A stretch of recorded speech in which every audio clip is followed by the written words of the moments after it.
Olá, paz do Senhor, tudo bom? Estamos aí de volta aí após a sessão da pandemia, esses meses aí parado, para comentar convosco aí, voltar aos nossos comentários sobre as revistas de escolas bíblicas dominicais. E nós já fazendo aqui o comentário da primeira lição do quarto trimestre, essa lição seria para o trimestre passado, em virtude da pandemia o pessoal adiou. E é um assunto muito interessante, é uma pauta muito interessante falar sobre o livro de Jó. Graças a Deus que estamos aí de volta com vocês. E a primeira lição desse trimestre fala sobre o livro de Jó, né? Nós temos aí o texto base aí, são 3 textos aí da Bíblia, 2 Timóteo capítulo 3, versículo 16, Ezequiel capítulo 14, versículos 14, 19 e 20, e Tiago 5, 11, né?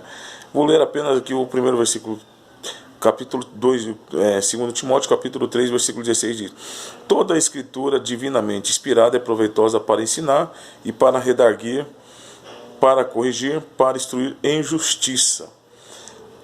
O objetivo geral da lição, mostrar que o livro de Jó é uma poesia inspirada que retrata o dilema vivido por uma pessoa histórica. Tá? Pessoa histórica. Não é uma história, não é uma fábula, não é algo contado. Os objetivos prioritários da lição é mostrar que a partir das evidências internas do livro é possível conhecer o contexto no qual viveu Jó, especificar o gênero literário em que forma esse conhecimento ajuda na compreensão do livro de Jó, identificar o propósito e a mensagem do livro de Jó. São os 3 pontos cruciais dessa nossa lição. E a primeira temática, o primeiro texto que eu gostaria de estar comentando com vocês aqui é o primeiro parágrafo, é o primeiro tópico da lição, que fala sobre autoria, local e data. Algo bem interessante, nós temos aí algumas correntes que atribuem que o livro foi escrito por Moisés, e remonta que é o livro mais antigo da Bíblia. Porém, são somente evidências históricas e especulações. Há uma corrente ainda mais profunda que diz que o próprio Jó foi autor do seu livro, do livro de sua autoria, né? Aí a gente vai para a Bíblia de Jerusalém, algumas pessoas até remontam, que vai falar que quem escreveu o livro de Jó, a história remonta ao 4º século antes de nossa era, o 5º século, desculpe, perdão, o 5º século antes da era cristã. Alguns comentaristas na Bíblia de Jerusalém vão falar sobre isso aí, né? Eu, José Geraldo, tenho um conceito. Eu diria que, evidenciando todas essas especulações, todas essas correntes, eu acredito que quem tenha escrito o livro de Jó seja Salomão, que em partes alguma, que em correntes de estudos nenhum, nós vamos buscar essa pessoa, e nenhuma dessas partes aí, nenhum desses comentaristas atribui a Salomão. Mas por que eu coloco a Salomão? Porque dentro do contexto bíblico, o homem que mais escreveu Provérbios, se você for avaliar lá, Salomão vai falar no capítulo, num dos seus capítulos lá no livro de Eclesiastes, fala assim: eu, Eclesiastes, fui rei em Jerusalém e propus a buscar no meu coração conhecimento. E ele disse que ele foi buscar, ele esvaziou baús e tudo que ele podia absorver de conhecimento, leitura, de conhecimento, de sabedoria, ele foi buscar. Então isso me dá amparo para mim de que ele tenha sido o provável escritor disso aí. Em uma de suas buscas, na sua busca literária, a Bíblia fala que ele viajou, você entendeu? Em uma de suas viagens ele deve ter ouvido a história de Jó, ou de repente tem até conhecido Jó, e ele se propôs a escrever. Só que nós não temos evidência histórica para debater isso aí. Eu estou falando de um conceito meu. É uma corrente, é uma hipótese minha. Eu acredito que tenha sido Salomão que tenha sido o autor, né? É uma coisa que vocês podem remontar, vocês podem especular, podem buscar isso aí.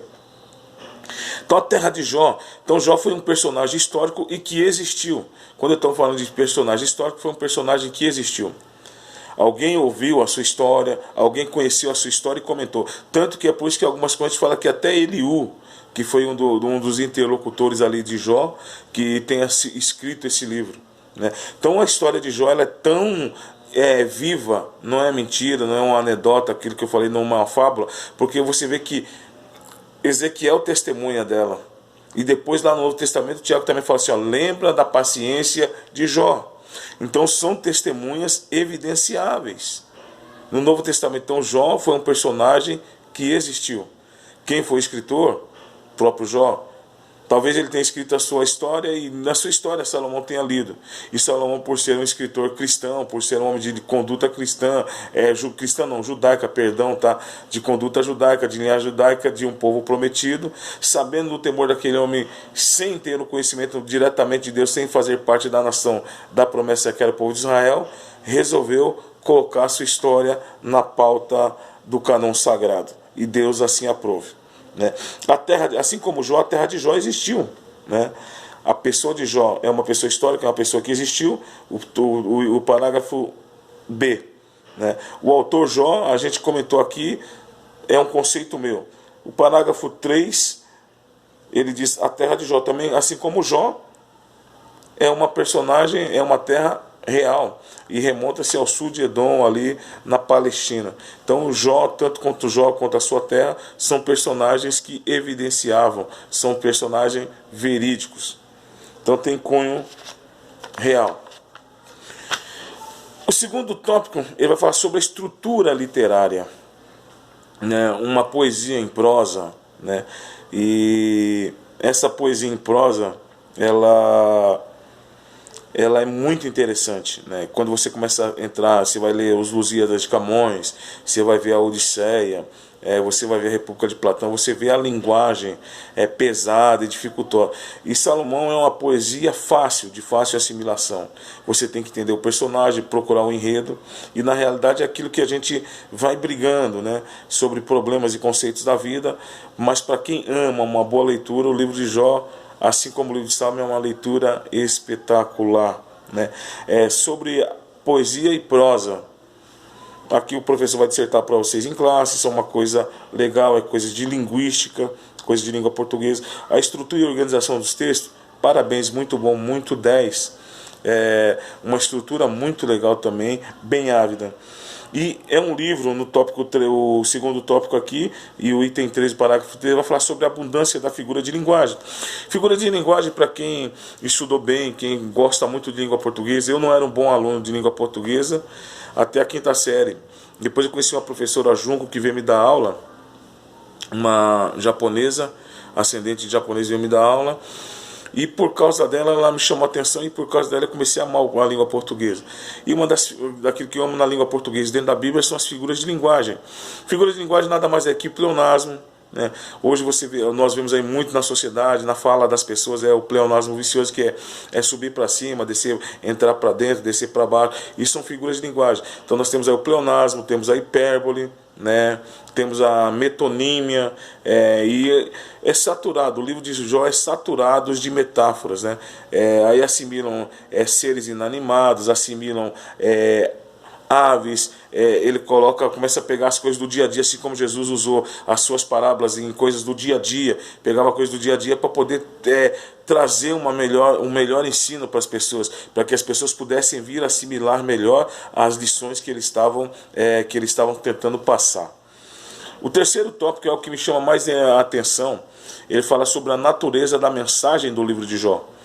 E a mensagem do livro de Jó nada mais é que um tema que eu tenho debatido e tenho debruçado sobre ele. É um tema que eu tenho esmerado e eu estou pautando ele para defender aí como uma tese de doutorado, que é a Teodiceia.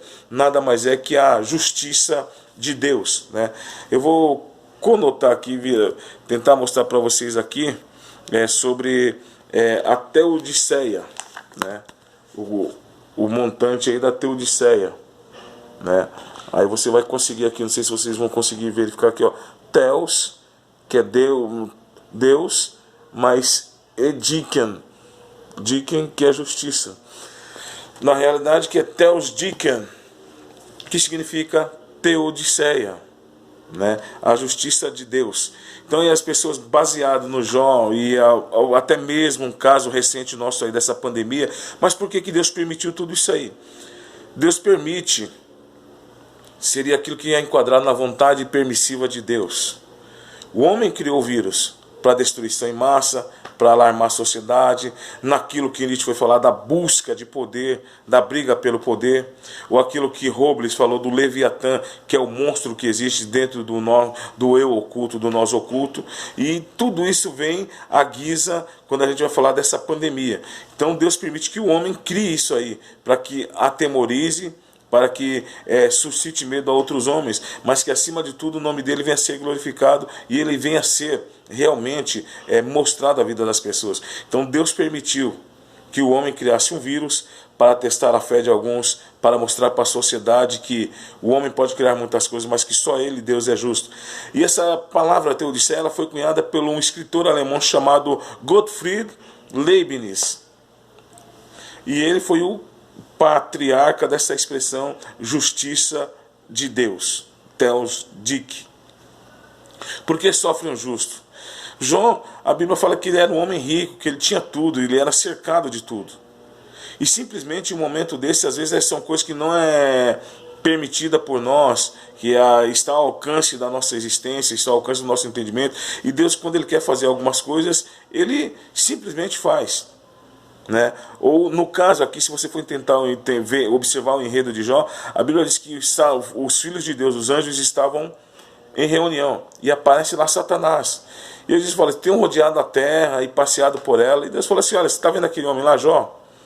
Homem temente, fiel. Eu falei assim: mas é lógico, o cara tem tudo, tem rico, o cara tem família, tem riqueza. Quem vai se esquecer de Deus? Ou seja, em suma, quando você está na fartura, a ideia de que Satanás tentou tentar a Deus, Satanás foi tentar a Deus, é que quando